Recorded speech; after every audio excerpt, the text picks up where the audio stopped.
I should have said you're not going to hit us. I said me. Millions of hits if we get hit. With a baseball helmet. That's exactly right. Okay, sound speed whenever you're ready. Yep. We're all set? Yes, sir. So I guess for me the question is, how does this all happen? You know, we're not talking about coming from Georgia or Alabama down here. You're coming from Puerto Rico, so that takes dollars, that takes support, that takes families, that takes corporate sponsorship, all those things. How does it happen? How do you help? Well, I mean, this all started a couple of years back when we wanted to try to get players from Puerto Rico to come down here, especially to perfect game events. They needed exposure, and it's like you said, it's very expensive. So we did have to move around, try to find some sponsorship, people that would help the kids. And I mean, some of the kids, I have to help them personally, sponsor them, because they don't have the resources to be able to do it. But it has been proven you need to be in a perfect game event if you want to be known to scouts. I mean, look at this here right now. How many scouts you have? It's incredible. You can barely walk around through the fields with so many scouts looking at players. So we need to get players from Puerto Rico down here. Your roster and most of your rosters exclusively Puerto Rican players? Do you pull from any of the islands when you bring kids here? Explain that. On the contrary, every player on my team is from Puerto Rico. Got it. We get teams from the U.S. pulling players from Puerto Rico. That's incredible. I mean, I don't understand that part, but no, my roster's 100%. Every single player is from Puerto Rico, and every single players plays there, and we don't have high school baseball in Puerto Rico. I don't know if you knew that. So we have a lot of teams playing all the year around, like what you would do here in the state, which is called travel teams. Well, we have a 12 years a month of travel team. In other words, everybody's just playing against each other. So there's no high school baseball. And out of that, I try to make an all-star team of the best players in Puerto Rico to try to bring them down. Obviously, many of those players play for me in Puerto Rico on my personal team.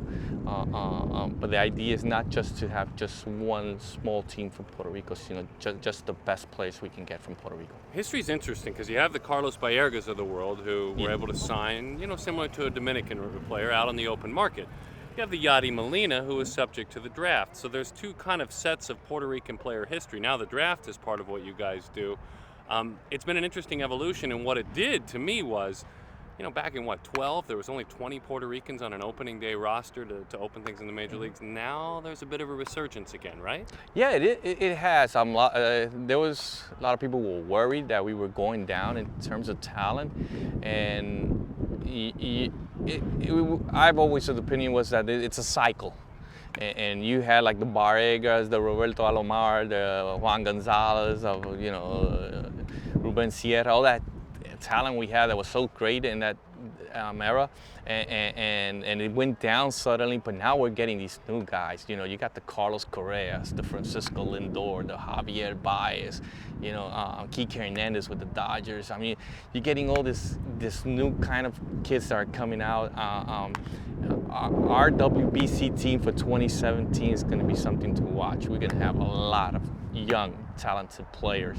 And you can see that also in the kids that are still in the minors and kids that are currently going to be drafted. Like this year is a very, very good year for Puerto Rico. We have a lot of Puerto Ricans that are going to do very well in the draft. So is it important, you mentioned some great names, great new names, maybe a pair of rookies of the year in Lindor and Correa. Is it important that they give back, whether of their time and with their finances when they can? How important is that to what you're doing?